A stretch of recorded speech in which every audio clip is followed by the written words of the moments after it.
करिब 2 वर्षको ग्यापमा दीपकराज गिरी यही आउँदो दशैंमा बक्स अफिस कलेक्सनमा तहल्का मचाउनको लागि छ माया छपक्कै 2 लिएर आउँदैछन्। आज म यही कुराको बारेमा चर्चा गर्न गएको छु।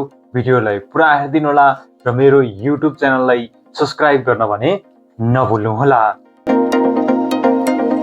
बक्स अफिस कलेक्सनको राजाको रूपमा हामीले दीपकराज गिरीलाई देख्न सक्छौं।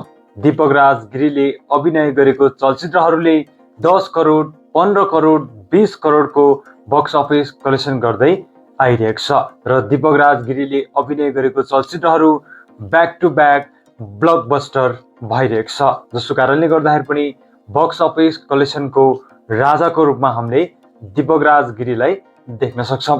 र पछिल्लो समय दीपकराज गिरीको नयाँ चलचित्र नआएको 2 वर्ष हुन लागिसकेको छ।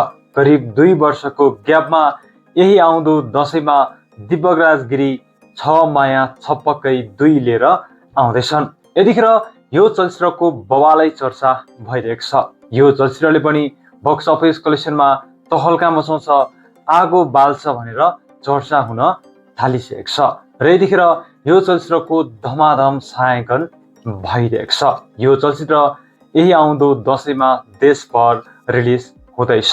यो चलचित्रमा दीपकराज गिरी, सनिसा भट्टराई, केकी अधिकारीलाई मुख्य भूमिकामा देख्न पाउनुभएका छन्। यो चलचित्रमा दिपेन्द्र लामाको डाइरेक्सन रहेको छ। हस्, त्यति भन्दै म बिदा हुन चाहन्छु। 2 वर्षको ग्यापमा यही आउँदो दशैंमा दीपकराज गिरी छ माया छपक्कै 2 लिएर आउँदैछन्। हजुरहरू हेर्नको लागि कतिको एक्साइटेड हुन्छ कमेन्ट गर्नु भने नभुल्नुहोला। मेरो युट्युब च्यानललाई सब्स्क्राइब गर्नु भने नभुल्नुहोला। हस्त, धन्यवाद।